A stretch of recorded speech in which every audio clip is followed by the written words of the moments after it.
안녕하세요. 김다니엘입니다. 코로나19 전염병으로 온통 나라 전체가 흡사 전쟁터와 같습니다. 앞 동영상을 발표할 때 1,700여 명이었는데 곧 2,000, 3,000, 4,000, 5,000 그렇게 확진자 수가 늘어갈 것이라고 제가 말씀드렸습니다. 며칠 만에 5,000을 넘기더니 오늘 발표를 보니까 5,766명이라고 그렇게 발표를 하더라고요. 이러다간 금방 1만, 2만, 3만 또 이렇게 기하급수적으로 확진자 수가 늘어가는 것이 아닌가 솔직히 두려울 지경입니다. 대구만 시민들이 자가격리 상태인 것이 아니라 전 국민 모두가 이러다간 자가격리 상태로 들어가야 하는 것이 아닌가 그렇게 생각이 됩니다. 이번을 계기로 크리스찬은 골방에서 회개 기도로 하나님과 관계 회복에 힘써야 될 줄로 압니다. 아직도 여전히 코로나19 전염병이 소멸되게 해달라는 그런 기도문만 많이 보이네요. 유튜브에서 말입니다. 하나님께 전염병을 소멸시켜 달라고 그런 기도문만 올리고 있더라고요. 하나님께서는 우리가 회개로 하나님과의 관계 회복을 이루면 자연히 코로나19 전염병을 소멸시켜 주실 것입니다.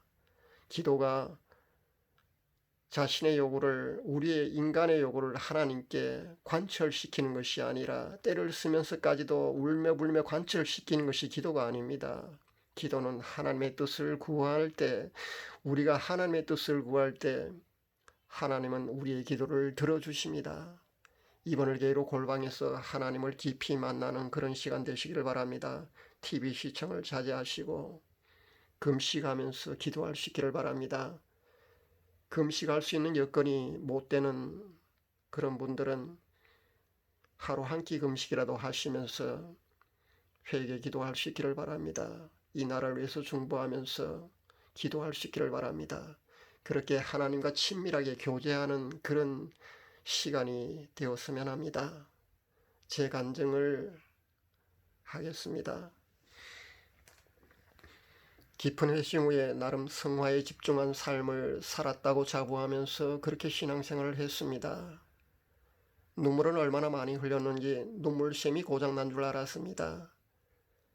밤새 철야를 하고 찬양을 하고 기도하고 나면은 영적인 희열에 복받쳐 올라서 심장이 터져버릴 것 같아서 심장을 부여잡고 통곡을 한 적도 한두 번이 아닙니다.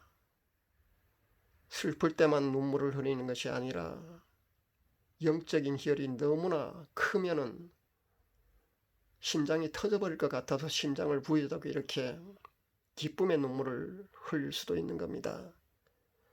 세상의 어떤 쾌락과 기쁨보다도 성령께서 주시는 영적인 기쁨을 감히 비교할 수 없다는 것을 수없이 경험하면서 천국에서 삶은 늘 이럴 것이라고 그렇게 생각을 하니까 이 세상의 부귀영화나 세상적인 기쁨은 저절로 그렇게 그런 것과는 저절로 단절되게 되더군요.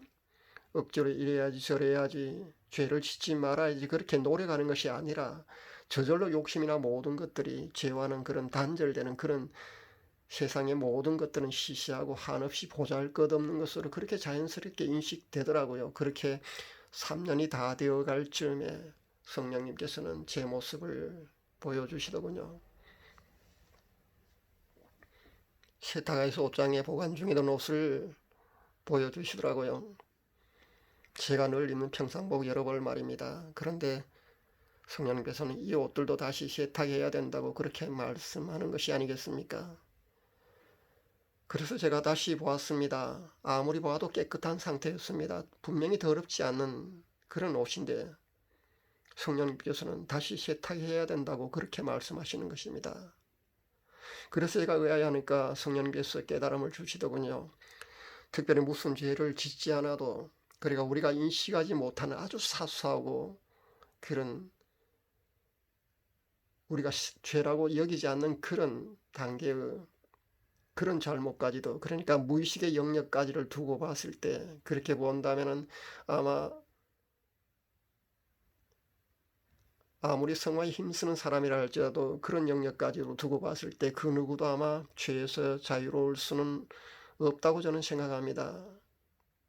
근데 성령님께서는 그런 영역까지 그것까지도 그렇게 깊이 성화로 들어가야 된다는 것을 말씀하시는 것이었습니다. 제가 늘 강조하는 것이지만 죄는 생각 단계에서 차단해야 합니다. 이 단계에서 허용하고 나면 이것이 반복되게 되고 생각을 통해서 그 틈을 타고 더 큰 죄를 짓게 하는 것이 바로 사탄의 수법이거든요. 그러니까 크리스찬들은 죄를 생각 단계에서 즉시 차단해야 합니다. 그리고 바로 회개할 수 있어야 합니다. 전 지금 무의식의 영역이 꿈속에서까지도 하나님 앞에 떳떳하려고 그렇게 애를 쓰고 있습니다. 성령께서 일러주신 대로 그래서 제가 회개를 했습니다. 회개를 하다가 잠을 자다가 다시 의식이 깨우면은 다시 또 회개를 하고 그렇게 아마 밤새도록 아마 회개를 한 것 같습니다. 드디어 보여주시더군요. 회개한 후에 제 모습 말입니다. 황금색 펄이 섞인 연한 베이지 계열 그런 색상의 멋진 명품 양복을 입고 어떤 행사장으로 제가 걸어가고 있었습니다. 명품 시계를 차고 허리에는 허리띠가 아닌 중세 왕족들의 복장, 즉 왕의 대관식 때나 두르는 것 같은 그런 장식을 허리에 두르고 있었습니다. 제가 평범한 보통 사람이 아니라 왕족으로 보였습니다. 그렇게 신분 상승이 되어 있었습니다. 의상 자체가 왕의 대관식 때나는 바로 그런 복장이었거든요. 그런데 그런 옷차림으로 웅장하고 화려한 큰 건물을 향해서 걸어가고 있는데 제 주위에는 세계 각 인종들, 그러니까 황인종, 백인종, 흑인종, 각양각색으로 생김새를 자랑하는 그런 사람들이 섞여서 그런 사람들, 여러 사람들도 함께 여유로운 발걸음을 재촉하고 있었습니다.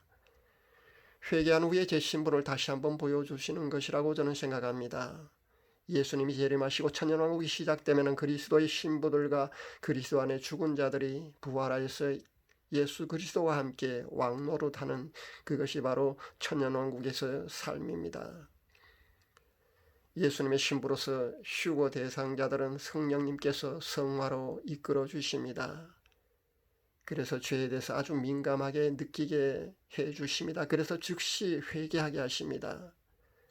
생각 단계, 더 나아가서는 무의식의 영역까지도 하나님 앞에 떳떳할 수 있도록 그렇게 깊은 성화로 나아갈 수 있어야 합니다. 우리가 이렇게 되려면 하루 3시간 이상의 기도를 하는 크리스찬이어야 합니다. 우리가 이렇게 되려면 하루 3시간 이상의 찬양을 할 수 있는 사람이어야 합니다. 그리고 수시로 금식이나 철야 같은 경건 훈련이 병행되어야만 가능하리라고 생각합니다. 예수님의 재림이 임박해 보입니다. 개인적으로는 빠르면 3년 안에, 늦어도 10년 안, 그러니까 10년 정도 안에는 예수님이 오실 것처럼 보입니다. 저는 그렇게 예수님을 고대하면서 성화로 나아가고 있습니다. 그렇게 세상의 모든 것들은 사실은 하나님의 타임라인 선상에서 본다면 급박하게 그렇게 돌아가고 있습니다. 세계 정서를 한번 둘러보십시오. 종말의 징조가 얼마나 많은지를 여러분은 금방 느낄 수 있을 것입니다. 깨어 있어야 합니다. 그리고 예수님의 신부들은 신부단장에 게으르지 말아야 합니다. 즉 깊은 성화의 단계로 들어갈 수 있어야 합니다. 성령께서 깊은 성화로 이끌어 주셔서 신부단장 잘 하시기를 권면드립니다. 그래서 그리스도 신부로서 흠없고 순결한 신부가 되어야 합니다. 성령님께서 여러분을 도와주실 것입니다. 감사합니다.